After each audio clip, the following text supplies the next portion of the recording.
प्रजातंत्र है, जो प्रजा चाहेगी वैसा करें आप। सरकार कौन चुनता है? जनता चुनती है। किसके लिए सरकार काम करती है? मंगल ग्रह के लिए या कोई दूसरे प्लेनेट के लिए? इस धरती पर जन्म हुआ है हमारा, इस देश में जन्म हुआ है हमारा। इस देश की हुकूमत, इस स्टेट की हुकूमत जो है वो किसके लिए काम करेगी? किनके द्वारा चुन गई है? ये आपके द्वारा चुनी गई है, तो किसके लिए काम करेंगे? बड़े बड़े पूंजीपतियों के लिए जो अपने ऐसी बंगलों से निकलते नहीं है वोट डालने के लिए। याद रहे आपको, ये वोट दिया है, ये मुफ्त में नहीं।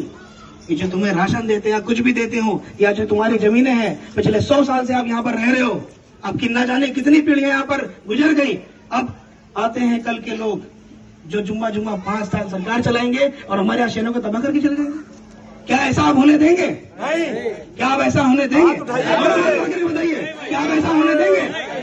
देखिए, हमारे आने वाली नस्ल हमसे जवाब जरूर पूछेगी, सवाल करेगी कि जब हमारा घर तोड़ा जा रहा था, हमारे भविष्य को कुचला जा रहा था, तो आप क्या कर रहे थे? देखिए, इस बात को याद रखिएगा, शरीर का मरना मौत नहीं है, जमीर का मरना मौत है। आप लोग अपने जमीर जिंदा रखते हैं, जिनके जमीर जिंदा होते हैं उनकी नस्लें आगे तक लड़ाई लड़ती हैं। इस बात को याद रखिएगा। भाई अमित जी का आप साथ दीजिए, हैदर कनाल समिति का साथ दीजिए। पिछले कई वर्षों से आपके बीच आपके लिए काम कर रहे हैं निस्वार्थ भावना से। चाहे तो ये पार्षद रहे, कहीं और जमीन लेकर के अपना भविष्य, अपना मुस्तकबिल सही कर सकते हैं, अपने आने वाली पीढ़ियों को सही कर सकते हैं, लेकिन इन्हें आपसे भी प्यार है और आपको भी इनसे प्यार होना चाहिए। अगर आपको इनसे प्यार नहीं है, क्योंकि आपकी लड़ाई लड़ रहे हैं, आपकी आवाज बन रहे हैं, जी जी, आपको लड़ना पड़ेगा। मैं आपको बता दूं, मुझे लगता है यहाँ पर धर्म जाति की बात नहीं करनी चाहिए, लेकिन बड़े पैमाने पर यहाँ पर दलित समाज के लोग, पिछड़े समाज के लोग रहते हैं, मुस्लिम समाज के लोग रहते हैं। 90% टाइम्स ऑफ इंडिया का डाटा है कि दलित समाज के लोग भूमिहीन है। 90% पिछड़े समाज के लोग भूमिहीन है। उन पे क्या है आप बताइए? कि सरकारी रहता है, कि हमारा आपका निकाला नहीं है, कि हम राजनीति का एजेंडा सेट कर रहे हैं। यहाँ पर 90% आप भूमिहीन है। आप बताइए, आपके घर कहाँ पर है? आप मुझे बताओ। आप गोमती नगर में है, हमारे लोगों की हैसियत हम लोग ले पाएंगे मकान? ना सरकारी नौकरी, ना हमारे पर कोई बिजनेस, बचा कुचा जो हमने सींचा। आप उदाहरण लीजिए अकबर नगर और भीकमपुर, जब ये शहर का बाहरी किनारा हुआ करता था, तब तक हमारे लोग, जितने गरीब समाज के लोग हैं, वहां पर रह रहे थे। तब तक उन्हें बहुत अच्छा लगा। जब थोड़ा सा विस्तार हुआ लखनऊ का और वो बीच की जगह बन गई, खूबसूरत जगह बन गई। खूबसूरत किसने किया? हमारे लोगों ने। ये कौन है? ये बिल्डिंगें कौन बनाता है? ये सड़कें कौन बनाता है? कोई अंबानी अडानी का बेटा बनाता है? घर कौन बनाता है?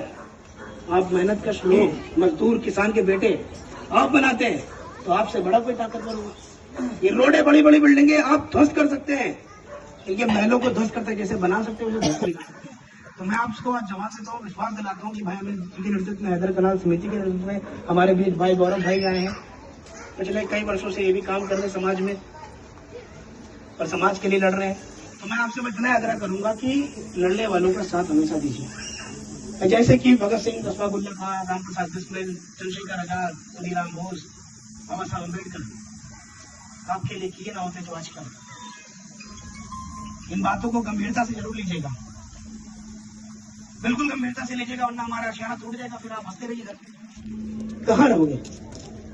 है आपके पास 10-20 लाख रुपए जो आप तुरंत जाकर जमीन खरीद लो, और सरकार की तरफ से क्या मिलेगा? वो माचिस के टिक्के जैसी बिल्डिंग, जिसमें आप अपने परिवार को रह नहीं सकते, और वहाँ पैसा देने के बाद सामान भी नहीं आएगा, रहने का तो छोड़िए। भाई तो मैं कह रहा हूँ माता जी, अपनी आवाज खुद ही उठानी पड़ेगी, अपने पैर का कांटा खुद ही निकालना पड़ेगा, कोई और नहीं आएगा आपकी लड़ाई लड़ने के लिए। इस बात को याद रखिएगा। हम लोगों की आवाज वहाँ तक जाएगी, बिल्कुल जाएगी, बेशक जाएगी। चंद्रशेखर आजाद जी सदन में पहुंच चुके हैं, इस बात को याद रखिएगा। अगर मैंने उस दिन पहले दिन भी भाई अमित जी के सामने जबान दी थी कि हैदर कनाल को तोड़ने से पहले मेरी जान से गुजरना पड़ेगा, मेरी लाश से गुजरना पड़ेगा।